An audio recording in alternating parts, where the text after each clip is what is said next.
Kidney बिक्री नारे ठकई kidney दान करने एवं किडनी ग्रहण करने नहीं राज्य सरकार एक निर्दिष्ट नियमावली धार्य करथिबा बेले एही समस्त नियमगुड़ी को खिलाफ करी बेआईन किडनी कारबार चली मनीष किडनी को नहीं बेपार चलिथिबा बेले लक्ष लक्ष टंकार किडनी मध्य बिक्री होउछि। एहार एक निछक उदाहरण कटक सहर में देखा मिली। मार्कंड नामक जड़े व्यक्ति निज पत्नी किडनी बिक्री करने को कही जड़े किडनी रोगी 12 लाख टंका ठकई करिथिबा अभियोग होइछि। ए घटना रे बालेश्वर बासिंदा मार्कंड नाथ को स्थानीय थाना रे अटक रखिछि पुलिस।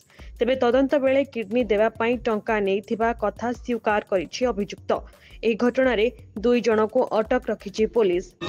कुतलू कुमार माझी तांकर किडनी दीटा फेल हो जाइछि तो माने तांकू बंचेवा पई आमे कटक मेडिकल रे एडमिशन हेइथिलो। कहले आमे तुमको दबो ठीक अच्छी तो माने आम स्वामी को बचाई मो स्वामी को बचाई मु 12 लाख टंका से माने नहीं किंतु से माने पुणी डिमांड करुछंती आउ 2 लाख दियो टोटाल 14 लाख कहउछंती किंतु आम पाखरे आ एबे अर्थ भी नाही माने ट्रीटमेंट पाई भी नाही ना दे नाहंती ए पर्यंत पुणी माने किडनी न दे कि से माने डिमांड करुछंती तो आमे आ दे पारलु पैसा। सूचना योग्य केन्दुझर बासिंदा कुतुलू कुमार माझी निजर 2टी जाक किडनी हराइथिबा बेले कटक एसीबी रे भर्ती होई चिकित्सा हेउथिले। एही समय रे बालेश्वर बासिंदा मार्कंड नाथक सह कटक एसीबी रे कुतुलुंक साक्षात होइथिला। मार्कंड निज पत्नी किडनी कुतुलुंकु बिक्री करिवे एवं एहा बदल रे से 12 लाख टंका नेबे बोली कहिथिले।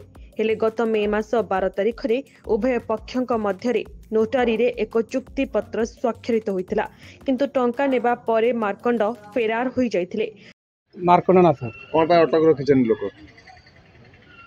अटक मो किछि अटक करनी हम दबा कथा सब ठीक दिला कोन थिला दबा किडनी दबा कथा थिला। अच्छा से सब हेई साला परे मजरे से तांगो भाई बाबू जाइले हम 2 लाख टका आवरी के को लोक तांका ना को नाटा तांगो श्री नाम जाने का ना कोन दुलारी दुलारी हमरो। अच्छा तमे किडनी देबो के ना केम जानना तो बोलिए जे अच्छा छाड़ा दुलारी हमरो केते टका नै छ तांगो ता फास्ट देइथिल 2 लाख टका। अच्छा 9.5 लाख नै से पूरा खर्च वर्च करी से 7.5 लाख टका पाइले।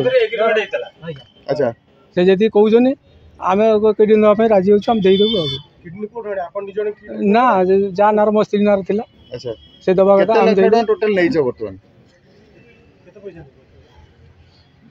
केते 2 लाख देइथिले पुरे फास्ट सत कथा कहउची 3 लाख पनि देले।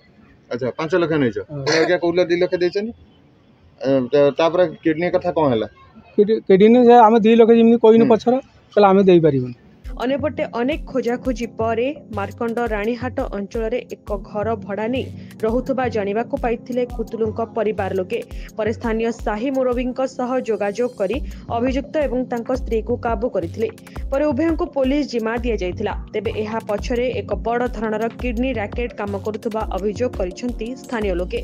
स्थानीय पुलिस मार्कंड एवं तार पत्नी को अटक रखी अधिक खोलताड़ आरंभ करिछि।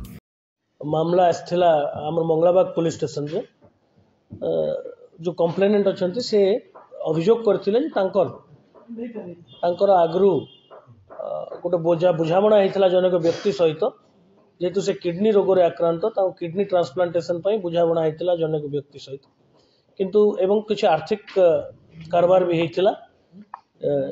परवर्ती मुहूर्त में जो डोनर अच्छा से किडनी डोनेट करने मना कर देते तेणु से ठकामीर शिकार होते से मंगलाबाग थाना को आसिक गोटे अभियोग करते।